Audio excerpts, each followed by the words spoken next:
call this regularly scheduled meeting of the South Tahoe Public Utility Board of Directors to order. Please join me in a pledge of allegiance.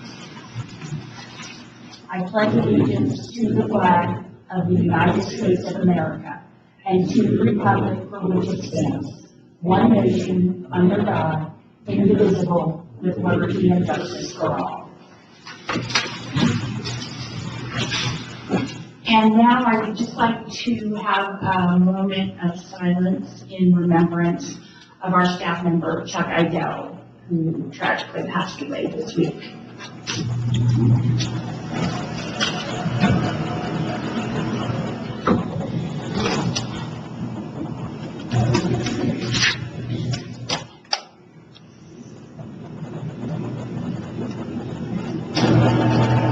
All right, and with that, I will ask if there are any comments from the audience. I see our friend from Montgomery Estate. Thank you so much, Ellen.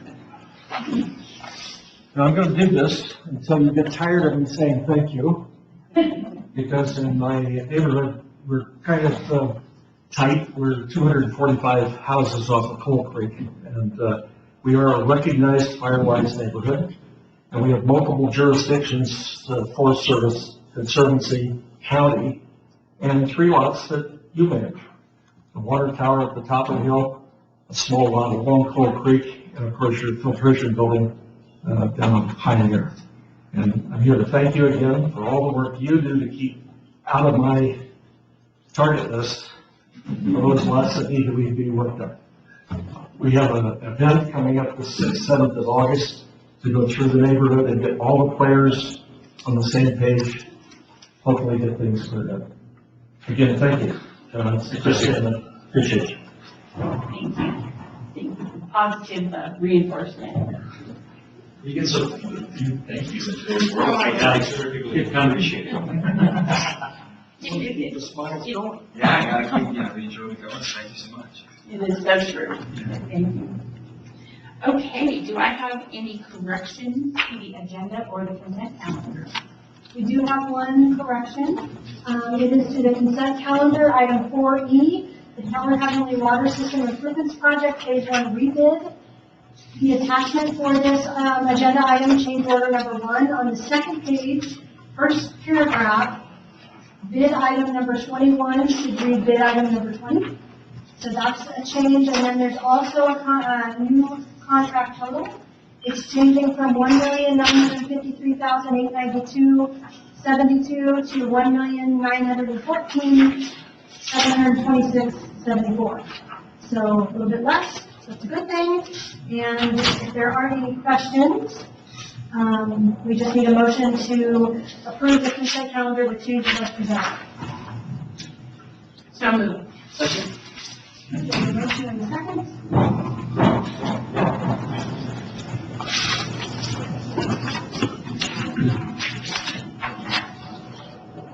And that motion passes unanimously. And that brings us to item 6A, Brian. Good afternoon. I'm going to be talking about our unpaid delinquent accounts and transferring those to the 2022-23 Eldorado County Tax Assessor's role. And I believe the first thing we'll need to do is open a public meeting. You are correct. Okay. So we will open that meeting. Okay.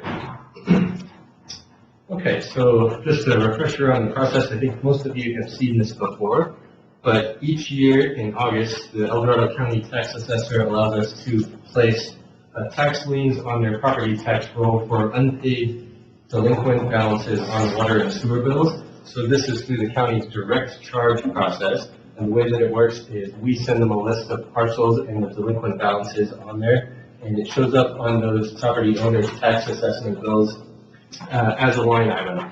And so they call it a direct charge, and those charges are split into the 2 property tax payments that are due in December and April. So we've been doing this a long time. We've done it consistently every year except for 2020. We did not place anything on the tax rolls due to being right in the middle of the COVID-19 pandemic. And the way that this works is once the property tax bills are paid, the county sends that money back to us. So they kind of collect it on our behalf and they distribute it back to us. Our accounting department tracks that as it comes in. It's a very effective and cost-efficient way for us to collect these delinquent balances, which can be, the balances can, once they get high enough, it's really difficult for a lot of the customers to come up with payment plans that will let them bring those accounts back to current. So this kind of gives them a fresh start, because when the money goes over to the county, we write it off of the account here and send them a bill that just has the current quarter's balance owing on it. So we have quite a few customers that actually like this. And as far as what it costs us, it's very cost effective. The county charges us about 85 cents per parcel that we send over there. So just to give you a little bit of background on what this year's list is comprised of, it started at 734 parcels, about $788,000 of delinquent balances. And so the way that this works is we typically, as soon as we post our June payments, we send all of these customers who are 2 or more quarters past due with us a letter letting them know that they have until August 1st to pay that past due balance to avoid the transfer to the county tax roll. And so then we start tracking those payments as they come in. So like I said, we started with 734 accounts, about $788,000. As of this morning, we're down to 584 accounts remaining on the list, about $643,000. And typically, every year we see about 30 to 40% of the list is made up of multifamily, commercial, or sewer-only accounts. So these are particularly hard to collect. And so this year, we're looking at about 30% of the accounts remaining on the list, make up about 45% of the past due balance, but those are all sewer-only, commercial, or multifamily. Most of them are sewer-only. So actually this year, we had a smaller group of multifamily dwellings on the list than we've seen in the past, and only 25 commercial accounts. So that's a little bit better this year. Looking at last year's tax roll, it ended up at 451 parcels and just under $700,000 that we sent to the county. So this year, we're already below that. So looking at recent years, we're doing a little bit better, and part of the reason may be that we did receive some money from the state of California's COVID arrearage programs that was applied to some of these accounts with past due balances. So that helped them out a little bit, but, excuse me, the deadline for the county for us to send this over there is August 10th. We always try to send it around the 6th or 7th, but like I said, the customers will have until the 1st to get those payments in before we start really finalizing that list and getting the documentation to the county. Do you have any questions about this? Just for these delinquent accounts that are many quarters overdue, do we charge any interest for overdue balances? We do. So they continue to get, the way that we do our penalties is there's a 10% penalty on any balance that's not paid by the due date for each quarter's bill. There's a 1.5% charge on any prior delinquencies. So there's a 1.5% interest fee on those past due balances. And people prefer that. Surprisingly, yeah, people actually do. So we've had customers that asked for to be placed on the tax roll list. A lot of them, I think, they have impound accounts that they pay their tax bills through their mortgage company, so the bank kind of adjusts it each year. So it's something that they don't have to worry about. But we've pointed out to them that the late fees add up. So they end up paying, a lot more than they would if they were able to keep up with those bills. And this is another thing that we're hoping that monthly billing will bring the tax roll amounts down. So we're hoping that having the bill broken up into a smaller amount will help our customers budget for that and just kind of work it into their monthly budget. And it'll be much easier to work with people as far as making payment plans. The issue that we've ran into in the past is just that if they miss one payment, a typical single-family residence is then looking at $700 that they need to break up over the next 3-month period to catch up. So it's just harder to make payment plans. So I think monthly billing, what we're really hoping is that it'll help people budget and it'll bring down the tax roll list. But like I said, the county charges us, to collect this $500,000, we pay a bill about $450 to them. Yeah, and you said we get the money from the county at what point? They send it to us regularly. I think they break it up into monthly payments as the property tax bills are paid. So, yes, if the tax bills are not paid, we do have some balances that hang out for a little while, but the county basically manages that. And then we track which tax bill transfers are paid and which are outstanding. So that's the one caveat, is that we get paid whenever that property tax bill is paid. So it always gets paid eventually, one way or another. But Thank you. Okay, and process now to close the hearing before we, okay, the public hearing is now closed. Okay. And if there are no other questions, then we are asking the board to approve the list of delinquent accounts and adopt resolution number 3229-22, authorizing a list of delinquent accounts to be added to the 2022-23 El Dorado County Tax Assessor's Roll. So moved. I'll second. We have a motion and a second.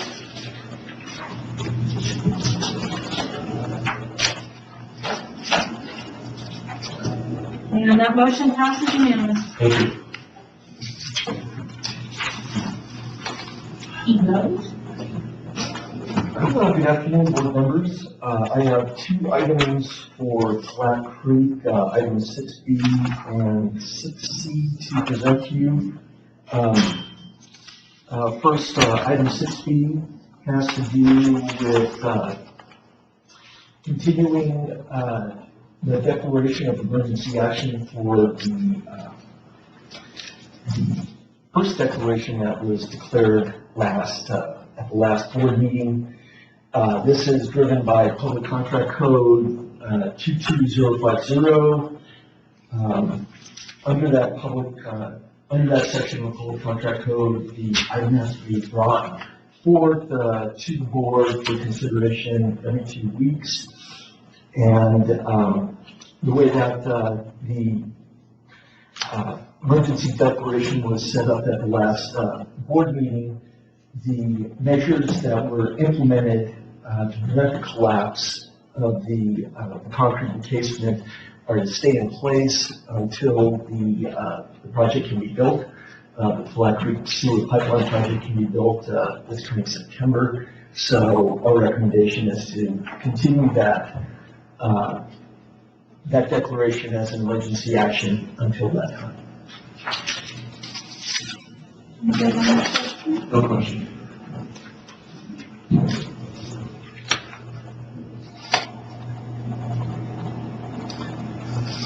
So with that, requesting that you consider this and the board accept the proposal to continue the emergency action until the sewer pipeline project can be built in September 2022. To approve. Second. We have a motion and a second.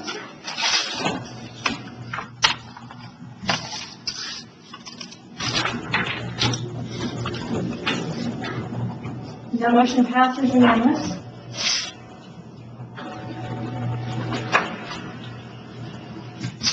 Okay, the other item, we received the bids. We had a bid opening on July 13th. We received, at that bid opening, we received bids from two prospective bidders, and you should have received two memos.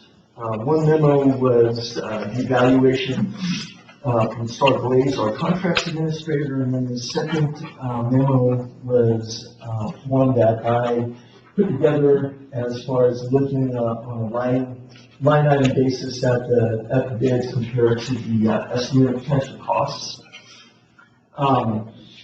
Good news to report on this one. The lowest responsive bidder was within 1/2%, I think, of the engineer's estimate. Lower than the engineer's estimate. The second bidder, if you take a look at on a line-by-line basis, there were about 3 items that significantly keep them kind of out of the ballpark. The The biggest one was what they believe the cost would be for the shooting shorn and bracing. I think it's pretty clear cut. If you have any questions about the bids, about the bid evaluation, I'd be happy to answer those. No, compliments to the engineer's estimate. That's phenomenal. Yeah, that's Results, the right. closest I think I've ever seen. So, And I apologize, Dave, what was the question you would ask last board meeting? The emergency work, Right. at 50 grand with the, yeah, whether we would get to keep that equipment. There was some I-beams in there and, quite a bit of steel. But Right. I actually have a little bit more information on that. So after the meeting, I did have a conversation with Robert Hain and brought that forward to him. And Robert mentioned to me that they did look at the cost of renting the beams, and the cost of rental basis was pretty close to what the total cost was for purchasing. So they made the decision to purchase the beams. As far as future use of those beams, they seem to think that, well, it's most likely the other clients that we would probably have the greatest use for those beams. And so that in that manner, we would get some type of payback. And again, we have the issue that we don't even have the equipment to actually physically move those beams. So once it gets set in our yard, we would have to hire somebody else, constructors to move the beams for us. So I asked Robert if he could provide the backup as far as what the rental costs was versus the full cost, and so he did promise those to me, but I haven't received those as of yet. Facebook Marketplace. Again, it's not one of those items. Put them back at the station wagon, again.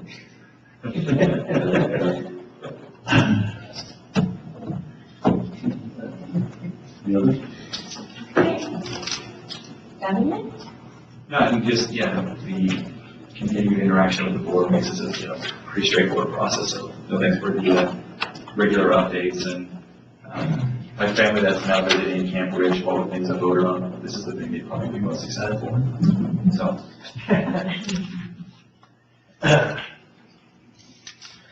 So with that, then I would ask the board to award the Flat Creek Sewer Pipeline Protection Project to the lowest responsive bidder, so that would be Hain Constructors.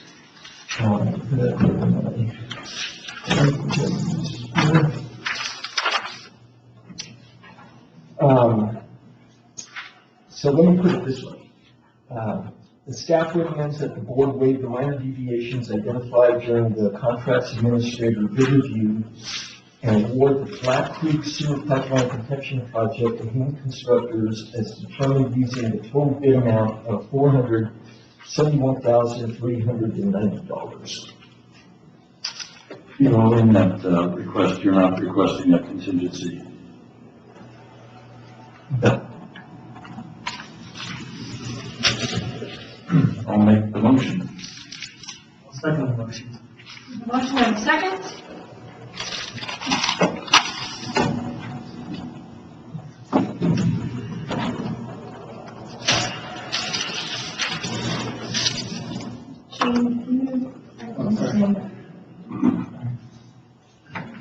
And that motion passes unanimous. Thank you very much.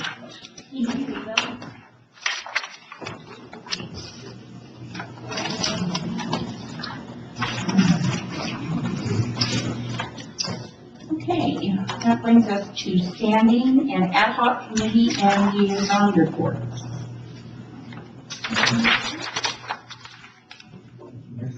We did have our operations committee meeting on Monday, and I went through a long list of items. Sounds like things are progressing on a couple of the wells. Paloma well is stuck a little bit, but sounds like the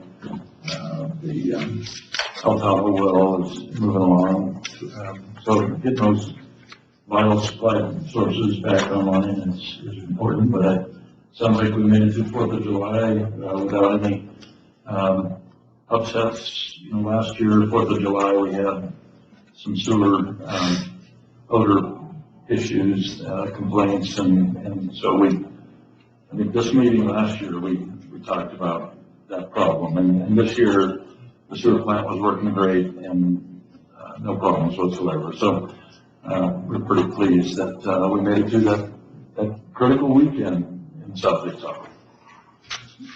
Yeah, no, it sounds like we're at working capacity in the sewer treatment facility, and a couple efforts to better understand some iron, elevated iron levels in the water. It sounds like we're getting a handle on that through regular flushing of the system and trying to keep those levels down. They do have a posted cyanobacteria signage up at the Indian Creek Reservoir, so I think you said it was the first time ever been posted, so don't swim, don't eat the fish, don't let your dogs drink out of the reservoir, please. And I think John's going to cover some of the other items related to funding and things like that as part of the general manager report. But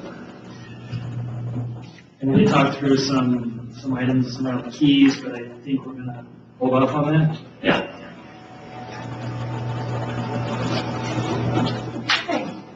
Do we have any board member reports?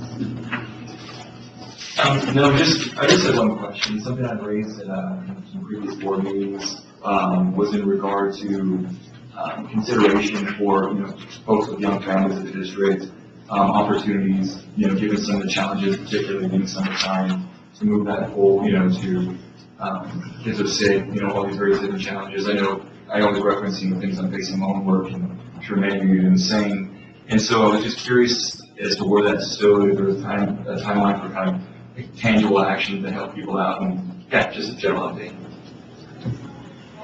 Yeah, I can speak to that a little bit. We did convene a staff committee to look into options and to reach out to our community partners to see what kind of issues they were having, to see if there were partnerships that we could engage in from a community standpoint, or some other, like the school district and the community college do have their own daycare facilities for employees or students.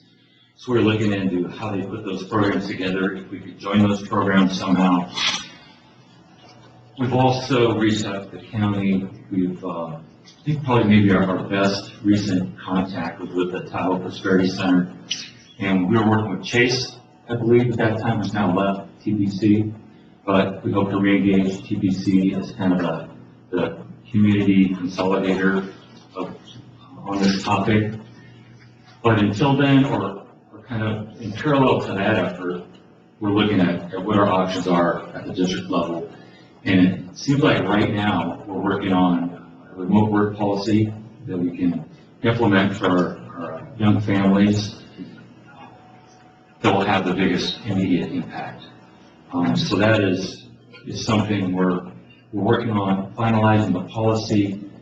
I think we are providing remote work opportunities for those families at this time. This policy is just to formalize it and make it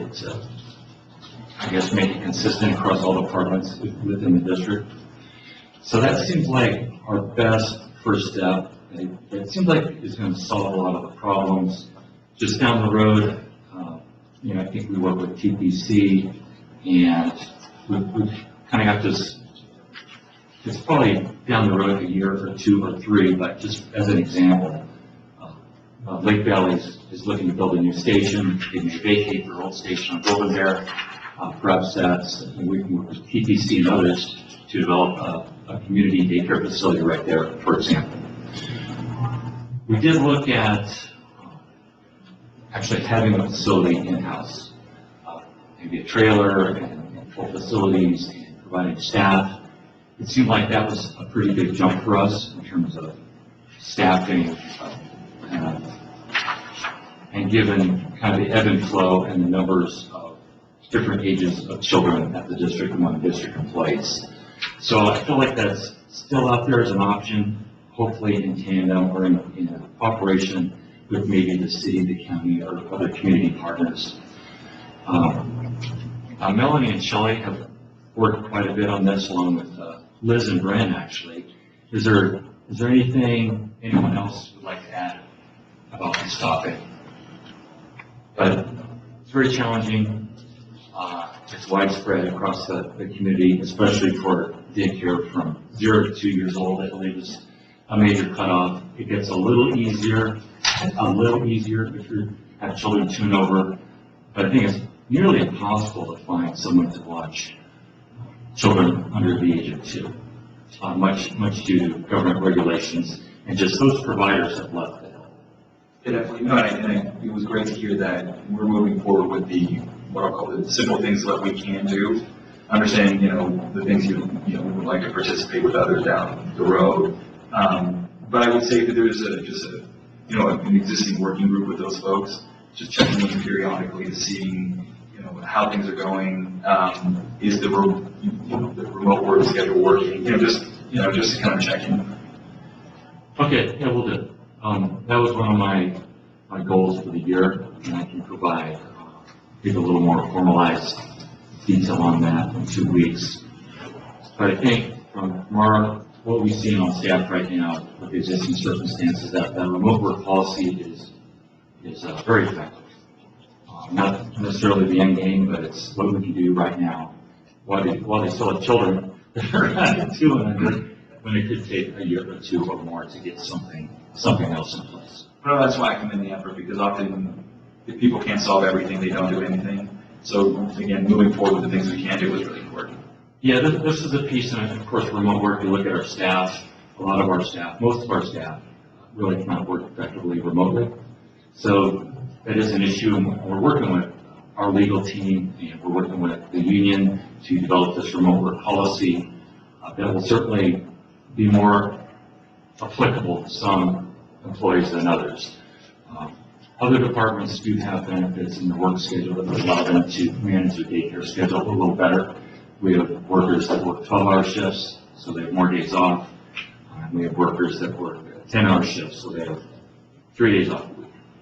So, and office workers would certainly have more flexibility in terms of a remote work experience. Well, thank you so much. Thank you. I think this might have been announced at the last meeting, but I will be attending the California Association of Sanitation Agencies annual meeting in Olympic Valley, August 10th to the 12th. So, John, I'm sure you're going to join us. I think you're going to go there. No, I will not be there. I'm typically there, but this year I'm out of town on business up in Idaho, so. I'll be there. I'm not sure how much. The 12th is, we're expecting to have a number of state legislature staff members and elected representatives up here on the 12th. Is the plan to do a color fire presentation and tour. On that day, I think, have we settled on the 12th? Okay, we're trying to just book everybody for the 12th. So, I'll be there for some of that meeting, and we'll see how the 12th goes. But it looks like a great conference, a lot of great material on tap. Thank you, Melanie, for joining. connecting me on that. Okay. Colorado Water Agency Purveyor. Yes, we have a Headwaters Working Group conference call tomorrow, and then the regular board meeting is August 10th.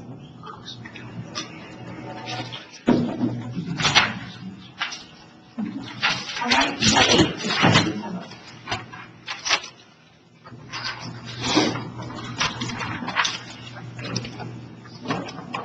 Good afternoon. Good afternoon. So the California Special District recently published an article about local ballot measures, the line between information and campaigning that Dave shared with me. We had some great discussions internally about it that I wanted to share with the board. So with the elections this fall and Prop 218 in the near future, just some things to keep in mind. So for ballot measures, which is what started the discussion, but I'll cover a few other things too. The courts view the use of public resources to generate support or opposition in an election as distortion of the political process. So while public agencies can adopt a position for or against a ballot measure during an open public meeting of the board, we cannot advocate for a position by saying vote for or vote against said measure. Public employees can inform on an issue in an impartial, factual way, but cannot use public funds to campaign for or against a ballot measure. In the past, the district has steered away from engaging in supporting or opposing ballot measures in the community, really to avoid the very restrictive laws that control election-related advocacy by local government agencies and their board and employees. Individual board members can advocate for or against an issue if it is outside of your position as a board member and public funds or resources are not utilized. So that's the takeaway for ballot measures. Any questions before I move on to Prop 218? Okay. For Prop 218, which is how we set our rates, they fall outside of the restrictions imposed on ballot measure campaigning. So unlike ballot measures, there's not an option to vote for the increase. There's only an option to protest it. As such, we, as the district, may provide its customers with factual information related to the needs for additional rate revenue during the Prop 218 process, so that ratepayers stay informed. This usually consists of additional outreach, bill inserts, and mailers with background information, as well as advertising upcoming meetings and hearings, additional outreach on local radio and television and newspaper and social media, and multiple public meetings. However, the district's board members and employees cannot utilize public funds or resources to encourage customers to either refrain from protesting or to protest a specific Prop 218 rate increase. Any questions on Prop 218 before I move on? You can tell Gary helped me. Yeah, I thought I recalled that there were limits on the public outreach that you could do, that it was,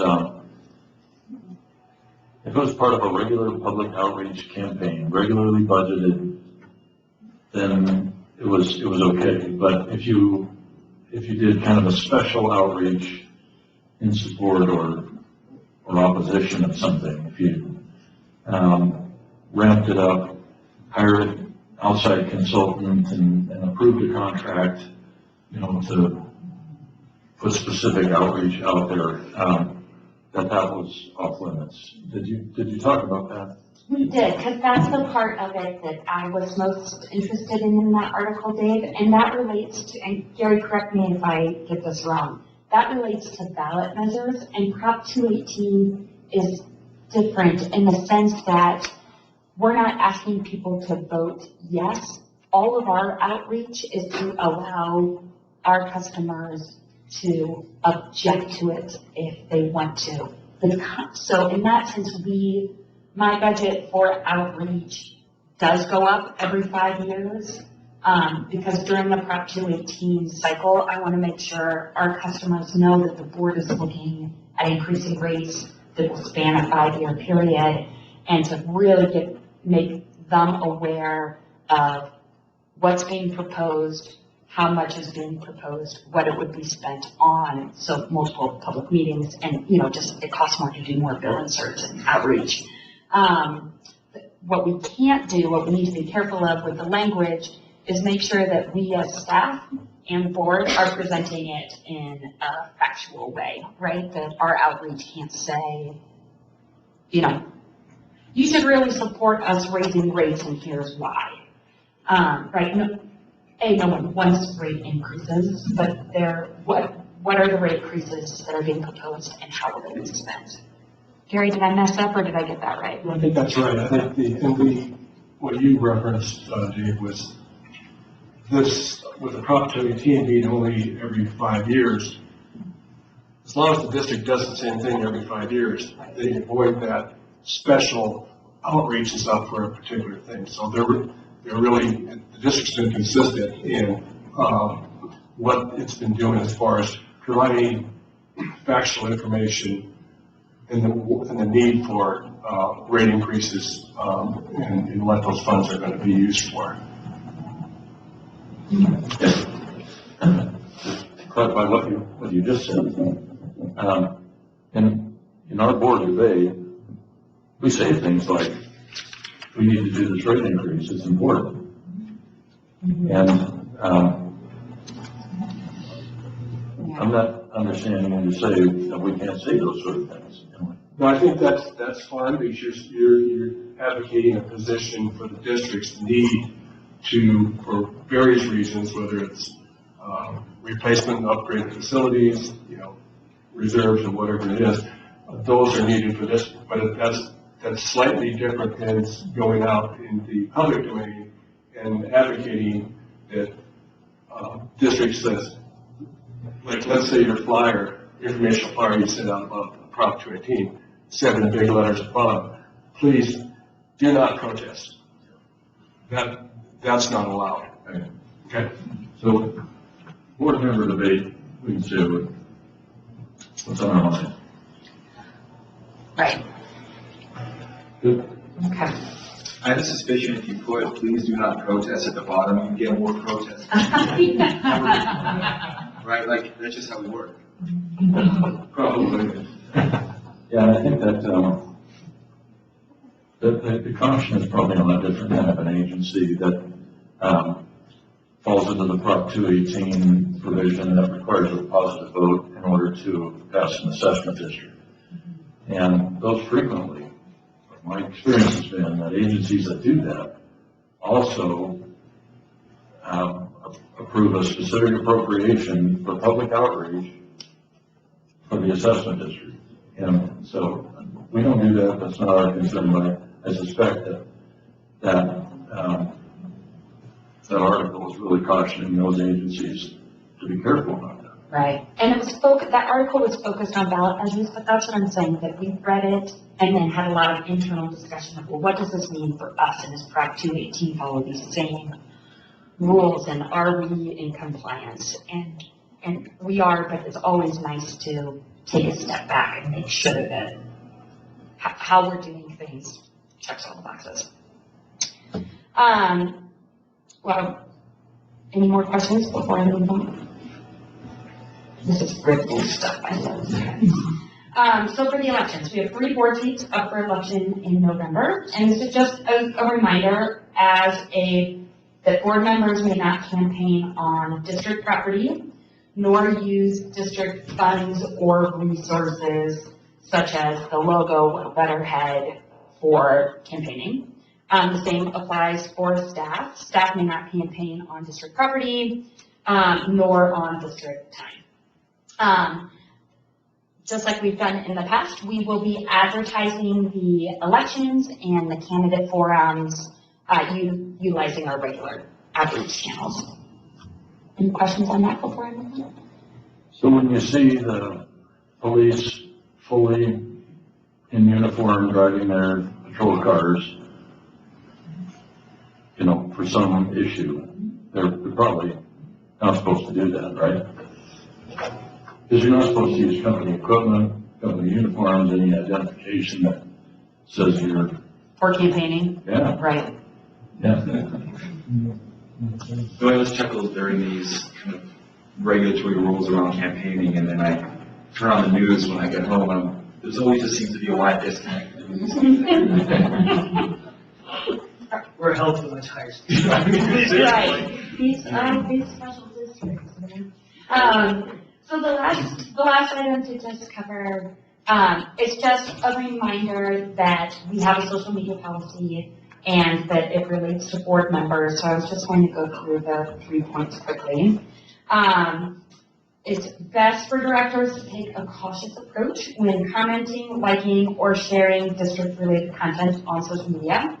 It's possible to unintentionally violate the Brown Act by conducting a serial meeting on social media. So if multiple directors like, retweet, or comment on other directors' sites and posts and may inadvertently create an actual or perceived serial meeting.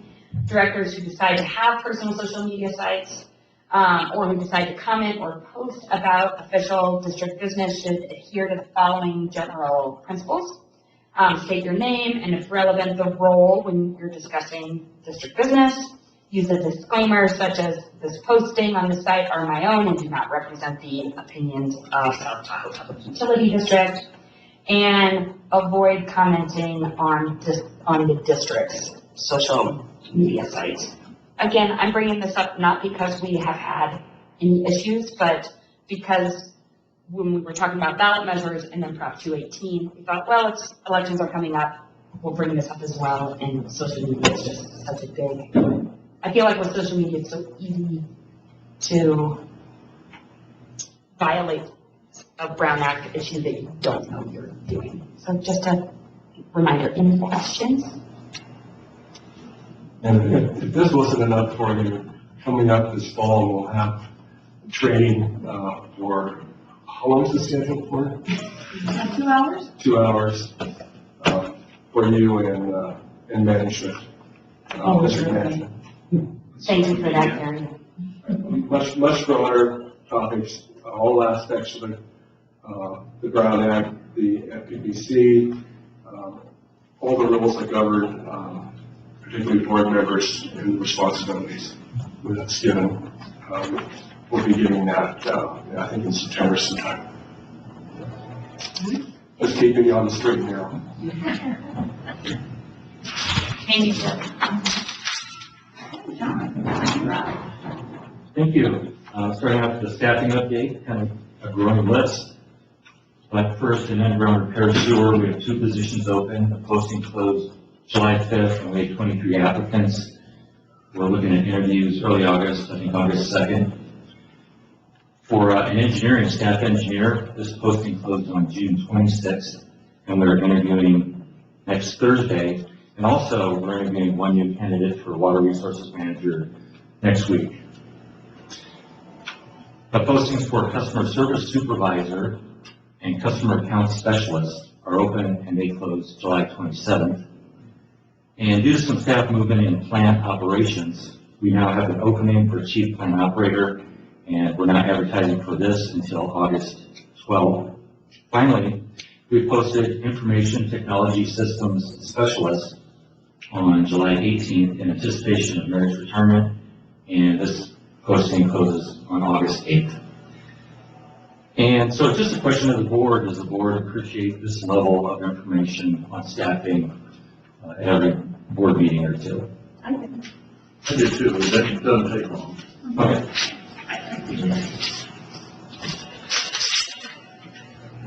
Next item, Tahoe City Public Utility District. We were planning to host Tahoe City PUD here yesterday, actually, to present on the Caldwell fire, share how the district planned, responded, and recovered to the fire event, talk about our emergency action plan, our emergency operations center, processes, lessons learned, ideas for the future. This has been rescheduled, so I expect we'll try to do that in the next 3 weeks or so. And Lake Valley Fire, Julie and I met with Lake Valley with their interim chief, Chad Stephen, and Chief Steve Pevenage on Tuesday, just continuing our discussion on a potential new fire station at the corner of Black Bar and Pioneer Trail on our site, where there was an old post office there. So really the next steps are to reach out to El Dorado County. Part of that county road is on our property and currently causing coverage issues, and along with our ERB. So that parcel is substantially overcovered. I think we can still do something there, especially at the fire station for public health and safety, even with that over coverage. But meet with the county, meet with TRPA to talk about the process moving forward, and also talk to the county DOT about their interest in having a piece of that joint facility. And I think as a district, we're also talking in-house, do we have any facilities that we want to include in such a joint facility? And then down the road, I think we'd probably work with Lake Valley, look for funding. Lake Valley is looking for the county DOT as one of their major funding sources for this project. One thing to consider there, I would just add, is housing. For sure. You know, Yep. Standby housing, at least standby housing. For sure. I mean, you're getting into the construction game, you're doing the infrastructure piece, you're doing that work.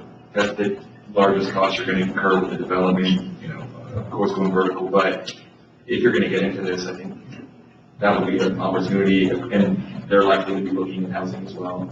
So you would create some level of scale. Employee housing. Yeah. Employee or temporary housing, some level of housing options. Okay. Yeah. Yeah, and I'm working with Gary, we're looking at what the district can Gary's a bit of a legally right? do. Yeah, well, We're just different. Yeah, yeah. he's looking for opportunities, ways that we can do this.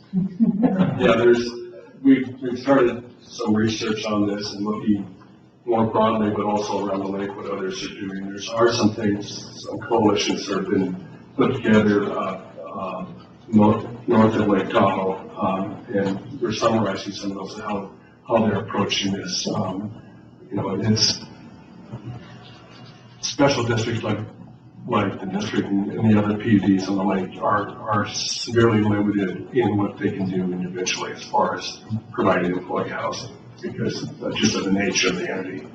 But there have been some JPAs and others formed to address this in a more global sense, involving other community partners. So we're going to start to bring it into John to take a look at it here shortly. That's fantastic. That'll be a piece of what I envision will be kind of a first look at some of our alternatives out there. The district has properties, other entities have properties. We have the Santa Fe Yard and Myers. We have the Fountain Shop, which is an old shop. Maybe that shop comes to the plant. Maybe it goes to Golden Bear or wherever. But Fountain Shop sits on 3 residential parcels. Each one of those is allows 2 building units, so that's 6. There, for example, just to throw out one of the ideas. So anyway, we'll work with Gary, and we'll be bringing something forward to the board in the second half of this year. Okay, legislative affairs. Always a lot going on here lately, especially. We are still pursuing the $70 million in federal monies for water infrastructure for fire suppression projects, coming in through the Lake Tahoe Restoration Act, and also developing our 2023 request for $15 million. So in the current LTRA, the budget language reads up to $7 million. So we are working to get as close to that $7 million as possible. Continue to work with our Tahoe water partners, Tahoe City, North Tahoe, also coordinating with the Forest Service, both locally and at Region 5 in Vallejo, also working with our lobbyists in DC, ENS, and with Mark Amity's office, again, to try to get as close to that 7 as possible. On the state side, if you recall, we went to State Assembly person Megan Dolly 2-3 months ago, and she submitted a $6 million member request on our behalf to match these federal funds. Unfortunately, we found out a couple of weeks ago this member request was not contained in the current state budget, as Republicans were largely frozen out of these budget items. But we're still working on this. We've identified another potential state source for the $6 million, as there is almost $1.3 billion available for climate and wildfire resiliency. So working with State Senator Laird to use those funds for this purpose, I think somewhat of a long shot, but it's certainly worth the effort. And regardless, we continue to get our message out there that funding is needed to support a robust water system for fire suppression at the wildland-urban interface in the Tahoe Basin. So never easy to get these money, but keep working with all of our partners. Real quick question, John, with the event plan for the 12th. I mean, I unfortunately will be gone on this one, otherwise I would really like to attend. But kind of in the absence, I don't know if any of the board members were planning to attend, but was there development of kind of obviously the agenda of some of the goals we would like to see from that meeting? And if so, I'd love to see that if possible and participate as well. For sure, yeah, we can provide you with, so this is an event being prepared by the California Tahoe Alliance. So the water infrastructure is kind of one of three major elements that we're communicating through the California Tahoe Alliance, along with sustainable tourism and environmental protection. Yeah, we'll get with the CTA, and Darcy will provide some information. I'll push out some information to the board on that event, some of our proposed talking points to all board members. And yeah, I think if any of our board members can join us, that would be great. And we'll talk about numbers next time. I mean, if I might real quickly. Sure. Two things. The tariff structure we exist under in the CPUC, the limitation of 1 megawatt solar system, or what we're looking to do and the rationale behind it, we should be given an exemption, and I'd like to see that brought up. And I'd also like the issue of biomass brought up as well, looking at it from the same context. We operate, I won't go into too much depth, but we operate in a very unique situation as a result of where we are and where we get our energy. And I would, given the need, our community need, we should be able to dictate how we generate our energy and at what capacity. And currently we can't do that. And I would like to use this as an opportunity to push that with our state representatives and any agency that would be applicable. Yeah, I think we're expecting to see the State Department of Natural Resources here. I know he'll like to hear about that for sure. So we'll get more information to the board, and we'll work on weaving this message into this visit on the 12th. And I would, maybe also, as a partnership effort from that effort, sustainability coordinator at the city might be a worthy person to attend the meeting as well in that context. So just, we can talk about it further, but just wanted to use this opportunity. For sure, and we're working closely with Sarah at the city. The city is now part of the California Tahoe Alliance, so it'll absolutely be here. And I'll be meeting with Joe next week. Yeah, so I'm bringing the same points up to Joe and Sarah as well. Good. Yeah. No, good points. Thank you. Okay. Next item, 2022 goals. Earlier this year, the board approved a set of 2022 goals for the general manager. This was about 80 goals over 12 strategic categories. And I've been working with staff towards achieving these goals.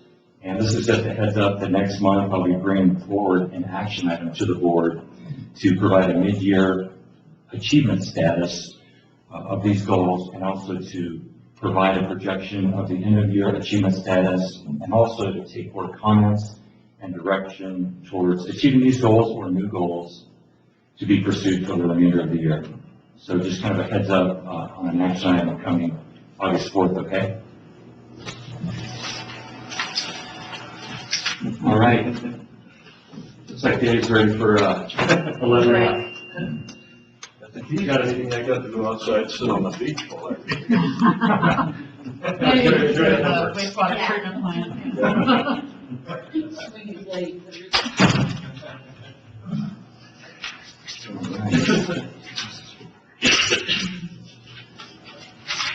Probably have a kiddie pool. Okay, hey Mark. Tahoe Keys Water. So I think I warned you last time that Tahoe Keys and Mark would be joining us today. At our last meeting, Adrian discussed the work that Corolla has completed in regard to the district's ability to supply water to the Keys for various water supply scenarios. And I mentioned the work that Far West has completed for Tahoe Keys Property Owners Association, which included, I believe it's a non-economic analysis of water system management and ownership options. And Mark can talk more to that. I mentioned that the Tahoe Keys has a new general manager who's here with us today, Mark Madison, whose career includes recent leadership positions at Stockton and Elk Grove Water. So, and we've met a number of times with our staff over the last few weeks. And Welcome, Mark, and I understand you had an interesting meeting last night, and you can update the board on all things at Tahoe. Thank you, John. So, good afternoon, President Sheehan and board members. My name is Mark Madison. I'm the new kid in town. I'm the new interim general manager for the Tahoe Keys POA, and yesterday I kicked Dave Peterson out twice. So I can relate to what you just had to do. I've been in the water, wastewater, stormwater business for about 37 years. I spent about 9 years as the director of utilities for the city of Stockton from about 2002 to 2011. Then I saw the light and went to a utilities district. I was the general manager for the Elk Grove Water District. And Mr. Exline, while I was at Stockton, one of the projects I was trying to drive home was what I called the BREMP, the Bioresources Energy Management Plan. It's a pretty complicated thing, but if you ever want to hear about it, I can tell you what my dreams were there. Never fulfilled those, but I did take from start to almost finish the largest project in Stockton's history, the Delta Water Supply Project, which is kind of the crown jewel in terms of water supply for the city. Full disclosure, Dave Peterson and I have known each other for a long time. He worked for me as a consultant in many different capacities, from going back, I think, as far as 1992. I'm not what I would say personal friends with Dave, but close business associate of Dave Peterson and his partner at PBI, which was Carl Brewstead. So anyhow, thanks for having me here today, John. I wanted to take a minute and tell you what transpired with my board yesterday. So Far West is a consultant out of Reno, and we retained Far West to do a number of things for the agency, or the association. And one of the items was to provide a non-economic analysis of the various water purveyors in this area, or that could possibly provide water service to TKPOA. And the short story is that the report that came in from Matt Van Dyne and Brent Farr was that STBUD was by far the preferred proposer. And so I'll just come right out and say it.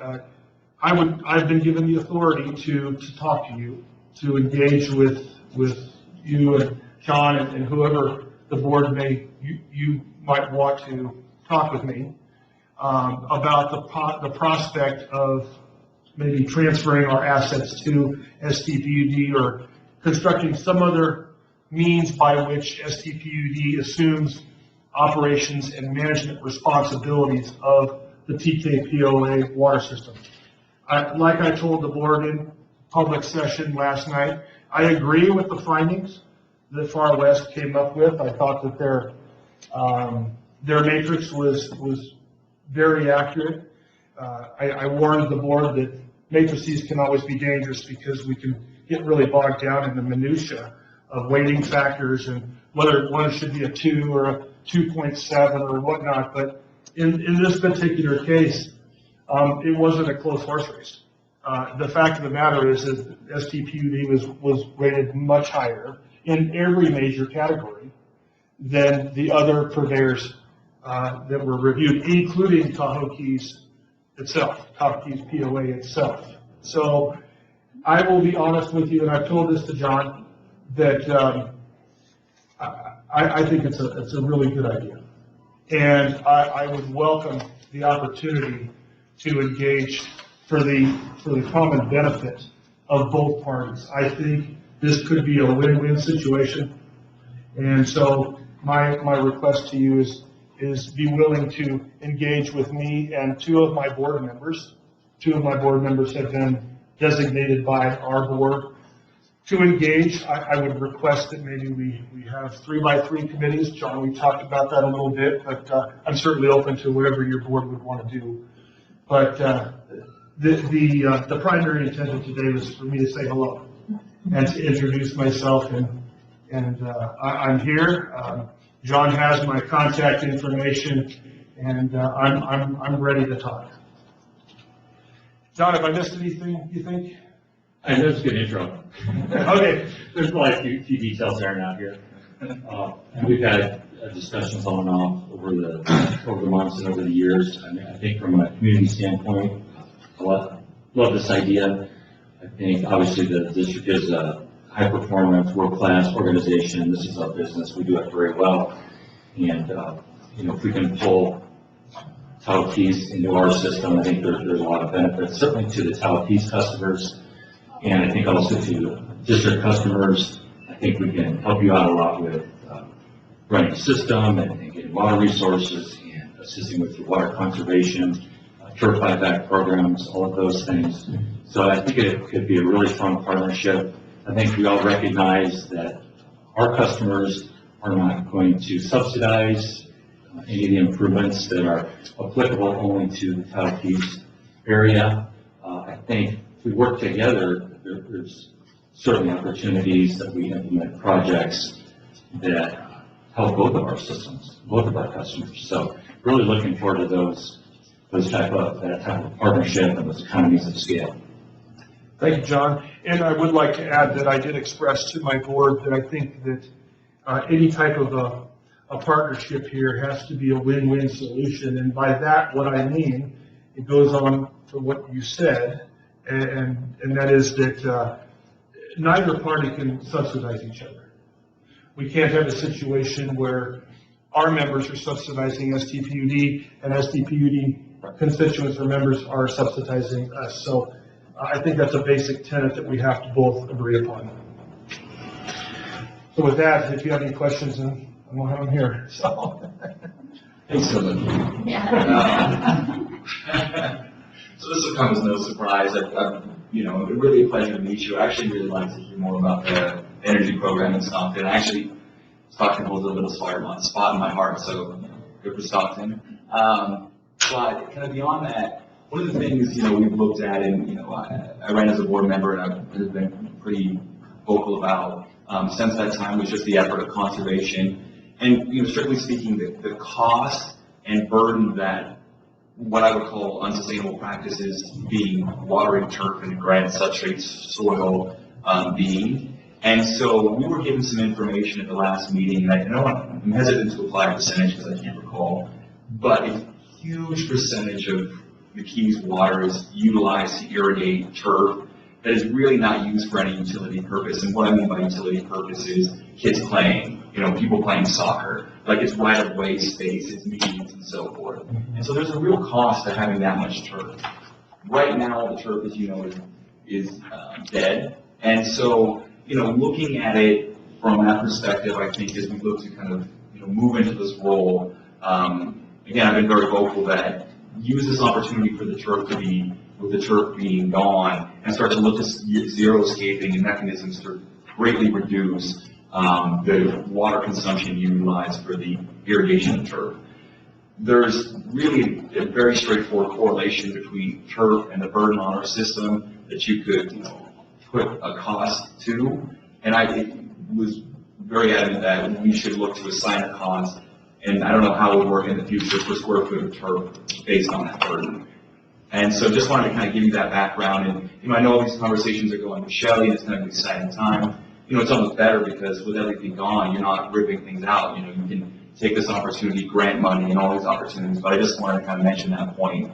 And then also to John, in those discussions, I would like to be one of the board members, or Kelly rather, as the conversation continues. And really do appreciate you coming and speaking with us so candidly. It was a pleasure to meet you.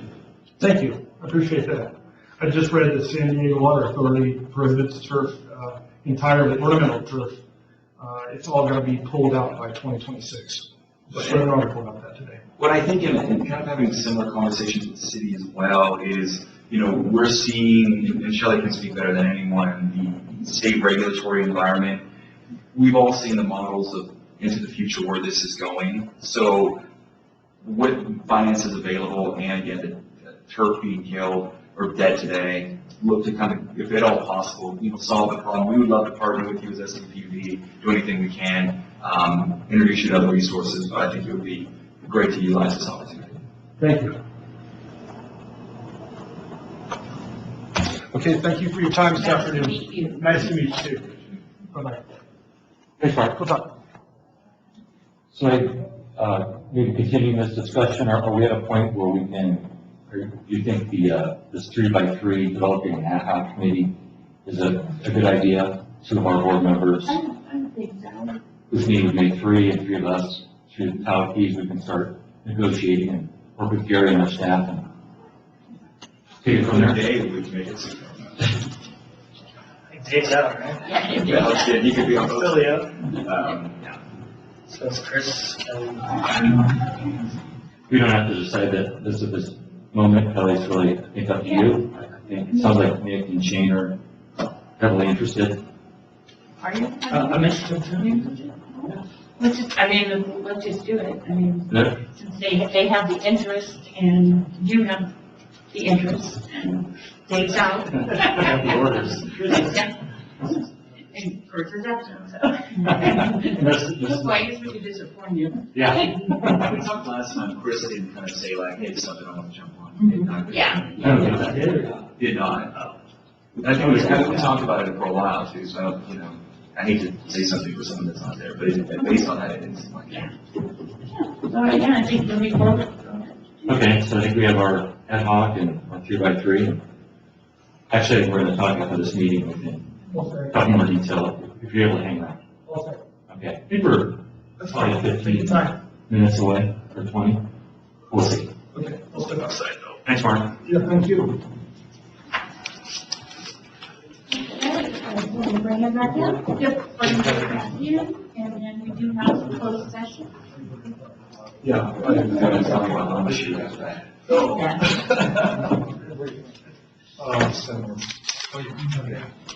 So it's coming on the Airstream on the street. Yeah. Okay, we are coming out of closed session into open session with nothing to report. And this meeting is